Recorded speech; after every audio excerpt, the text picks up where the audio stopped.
네. 이게 저희 채널A 단독 보도였는데 어제 유승민 전 의원이 일단 이준석 신당으로는 가지 않겠다. 이제 개혁 신당으로 가지 않고 나는 이제 국민의힘에 남겠다라고 했는데 그러다 보니까 공천 신청을 안 하겠다고 했지만 불출마 선언한 것도 아니고 그래서 뭔가 역할을 주지 않을까라는 생각도 있는 것 같고 저희가 좀 취재해 보니까 실제로 경기도에 좀 상징적으로 잡았으면 좋겠는 현역 의원 지역구에 보낼 수 있다 뭐 이런 말들이 좀 나오는 것 같더라고요. 네, 일단 예. 유승민 전 대표조차 이 소위 말하는 이준석 신당에 안 가면 대체 그 당에 누가 가죠?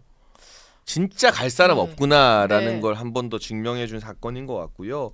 경기도지사 선거에 출마했기 때문에 그런 목소리도 당내에 있는 것 같습니다. 하지만 아직까지 우리 당 대표인 한동훈 비대위원장과 유승민 전 의원 사이에 만남이 공식적으로 확인되지 않았는데 예. 뭐 이 지역구가 어떻다 저 지역구가 어떻다라는 건 좀 앞서가는 이야기인 것 같아요. 저는 그 부분은 당 지도부의 판단에 맡겨야 될 것 같고 네. 다만 한 가지 유승민 전 의원이 이번에 국민의힘에 남아서 이 선거를 위해서 힘을 보태지 않으면 예. 우리 당원들이 봤을 때 뭔가 헌신하는 모습으로는 느껴지지 않을 겁니다. 그래서 총선 출마 여부나 공천 여부와 무관하게 예. 어찌되었건 국민의힘에 남았다면 모든 당원은 국민의힘의 승리를 위해서 열심히 뛰어야 될 의무가 있거든요. 예. 뭐 유불리를 가리지 않고 그런 모습을 보여줄 때 좀 다소 싸늘했던 당원들의 마음도 풀리지 않을까. 결국 유승민 전 의원의 선택에 여지가 좀 남아 있는 거죠.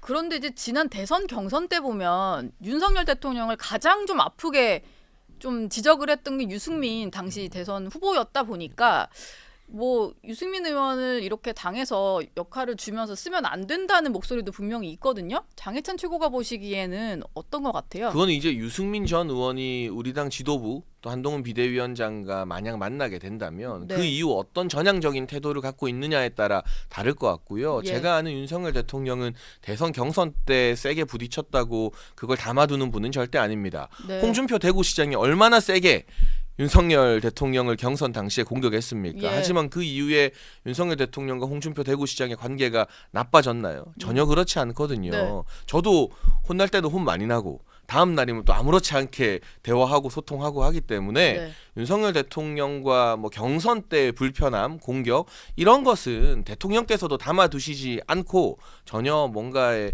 어떤 지장을 주지 않을 것이다. 다만 네. 이 당을 위해서 단순히 남기만 하는 것이 아니라 내가 희생하고 헌신할 자세가 되어 있느냐 이 부분은 또 유승민 전 의원의 몫인 거죠. 예. 뭐 두 분이 좀 직접 만나서 소통을 할지를 좀 지켜봐야 될 것 같고요. 아까 잠깐 유승민 의원의 그 당 잔류 얘기를 하면서 개혁신당 얘기가 좀 나왔었는데 한번 좀 여쭤보면 이준석 전 대표의 개혁신당이 한국의 희망 양양자 의원과 일단 합당은 했어요. 그래서 어찌 보면 지금 중간 형태, 중간 사이즈의 텐트가 두 개가 쳐져 있는 상태인데 그 개혁신당의 미래에 대해서 좀 전망이 어떠십니까? 일단 이 개혁신당 저는 개인적으로 갈비신당이나 갈비신당. 음주운전 예. 재범신당으로 부른다고 여기 정치 예. 시그널에 나와서 그걸 다른 분들이 많이 따라 쓰더라고요. 최근에는. 갈비신당이라 하셨죠. 예, 저는 이 이준석 신당을 보면 캡사이신 범벅이 된 음식을 보는 것 같아요. 아, 이게 논란이 돼야 되고 관심을 끌어야 되니까 네. 자극적으로 그 매운 양념인 캡사이신을 뿌리다가 이게 너무 과한 거예요. 예. 범벅이 됐어요.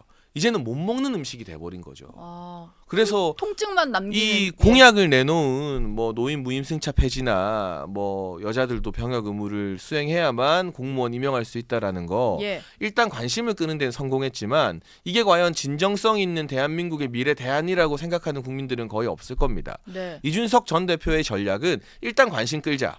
일단 뉴스에 나오고 일단 방송에 나오자. 근데 그건 셀럽의 길이지 이 소위 말하는 관심종자의 길이지 진중한 정치인의 길은 아니거든요. 예. 관심은 끌고 있지만 그게 과연 지지로 국민들의 표로 나타날 것인가. 캡사이신을 뿌려서 자극적이네. 근데 이것도 한두 번이지. 네. 이 캡사이신이 범벅이 된 음식을 어떻게 먹을 수 있습니까? 그래서 뭐 갈비신당 이후로 오늘 신조어를 만들자면 또 캡사이신 신당이 아닌가. 캡사이신당이다. 캡사이신당이다. 네, 뭐 그런 이야기를 또 하고 싶네요. 아. 네. 어제 양양자 의원이 여기 출연을 하셨었는데 지금 사실 개혁신당 장해찬 최고는 캡사이신당이라고 하는 그 당에 이제 소속된 뭐 전직 의원들 그리고 이제 이준석 대표, 양영자 대표 이런 사람들이 어느 지역구에 나갈 거냐 이런 질문에 좀 몇 가지 말해주신 게 있는데 어쨌든 비례대표로 나갈 생각은 없다. 그리고 이준석 대표 같은 경우는 영남이 아니면 수도권 출마 얘기를 했거든요. 영남 얘기도 조금 많이 나오는 것 같은데 이게 제3지대 어떤 신당이 이 지역구에 출마했을 때 좀 영향력이 있거나 좀 당선권으로 올라올 수 있다 이렇게 보세요? 네, 적어도 지금 영남 지지율을 보면 그럴 가능성 크지 않고요. 예, 뭐 나오는 후보들이 있다면 선거비 보존되는 15%의 벽을 못 넘을 것 같습니다. 그리고 수도권에서도 이 캡사이 신당에서 출마를 하면 국민의힘에 불리한 건 아니냐라고 하는데 오히려 여론조사에서 잡히고 있는 무당층 예, 그리고 민주당 지지층이나 무당층 내부에서도 정권 견제론을 선택하는 분들이 꽤 있는데 그분들이 민주당이 아닌 이 당으로 빠져나가게 되면 국민의힘 입장에서는 나쁠 게 없다라는 여론 전문가들의 분석도 나오고 있어서요. 저는 예. 크게 유의미하다고 보지 않고 이준석 네. 전 대표가 보면 의외로 말을 굉장히 잘 바꿉니다.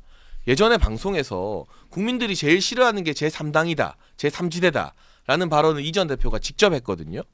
그렇게 말을 그게 한 적이 캡처가 있어요? 다 남아 있어요. 예. 온라인에 다 돌고 있고. 근데 이제 삼지대 하고 있잖아요. 그러니까 비례대표 안 한다는 것도 저는 뭐 순순히 믿기는 좀 힘듭니다. 나중에 예. 가서는 무슨 명분으로 비례대표 나올지도 모르죠.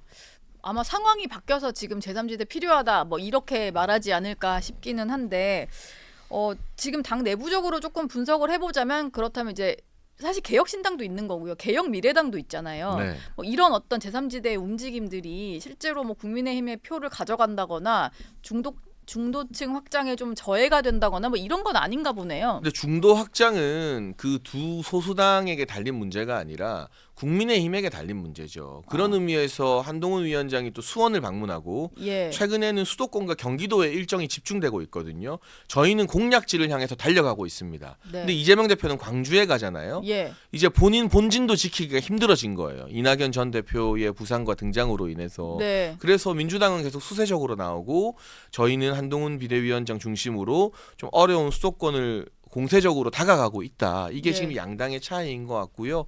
여기에 뭐 나머지 두 정당이 그러니까 개혁 신당과 개혁 미래당이 큰 변수가 되지는 아직까지는 못하고 있는 것 같습니다. 예.